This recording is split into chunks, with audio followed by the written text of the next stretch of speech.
Afkiga oo weerabku imakadayna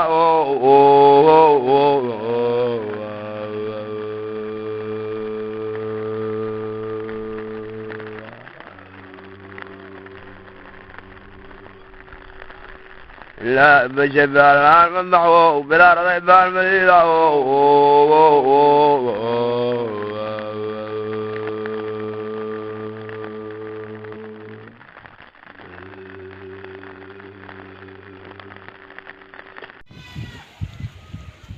waxaan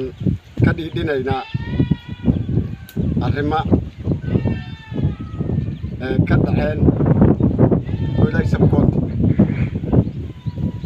midda ugu hore barasaabka gaarisa iyo ummadda ku nool oo dhan salaamayna dhammaan aan salaamayna salaan ka bacdi maxaan aan nahay maani leedaha Axmed Faarax Kuure ku magac dheer Axmed iyo chairmanki Buudayne maxaan sheegaynaa gafana annaga hadlayno anoo ku hadlay afka reer Caynaash maxaa jirtay Ali Jaale Duubu inuu ka ahay Buudaydiisii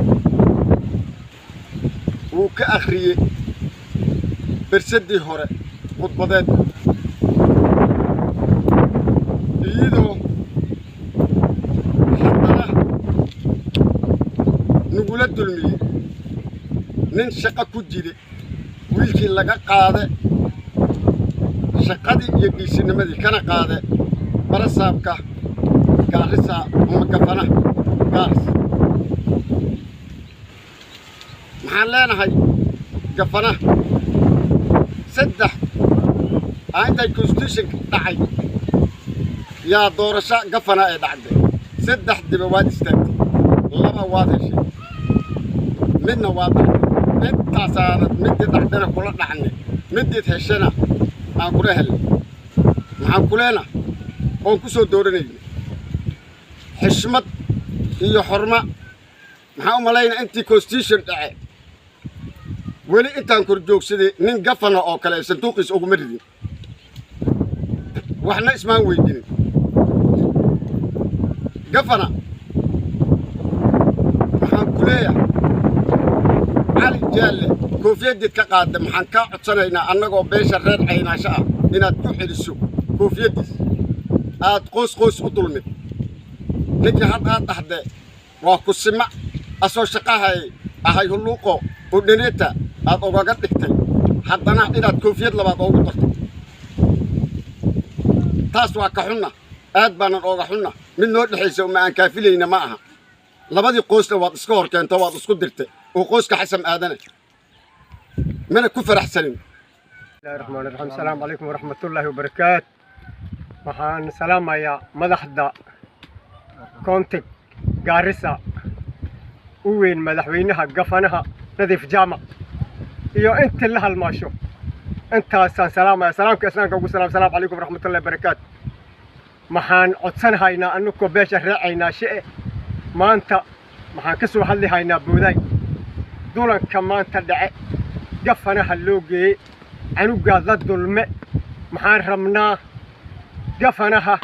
inuu dulankaas uu ka noqdo uu beesha xasan aadanne uusan iska horkeenin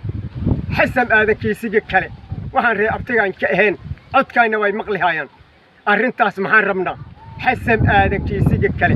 arrintaa waa dulan nin in looga qaado shaqo nin shaqahaas in laga dabageliyo waa dulan aad u weyn maxaan codsanaynaa gafanaha iyo wixii madaxdoon la halmaalo ilaa speaker ilaa ruuhay speaker iyo asagu way labada gambar ugu weyn ilaa samawada ninka oo samadalka dhabad gafanaha oo kontig madaxkay kunti way maqli hayaan arrintaas maxaan rabnaa dulankaas in laga noqdo waxay keeni حقدي iyo iska hor imaad iyo foolxuma iyo kala tag iyo qoyseeda keendon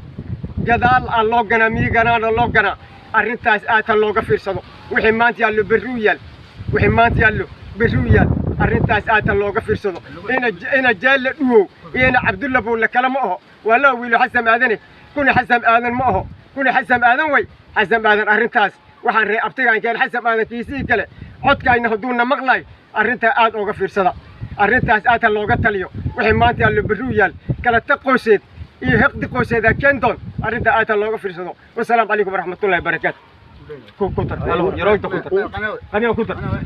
السلام عليكم ورحمة الله. صوت يوكسو كمل والله. ها معي دمال كسبت وان قبطنا انا ما نالك صار يا بس اساس وين كابنا داكت ارتا نمبر 1 الى ان كيابنو نمبر 1 يا نمبر 2 يا نمبر 3 ما قاعد انت اودياشا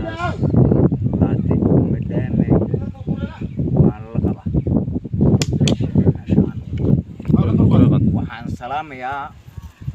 madaxweynaha gobolka xaaji nadiif jaamac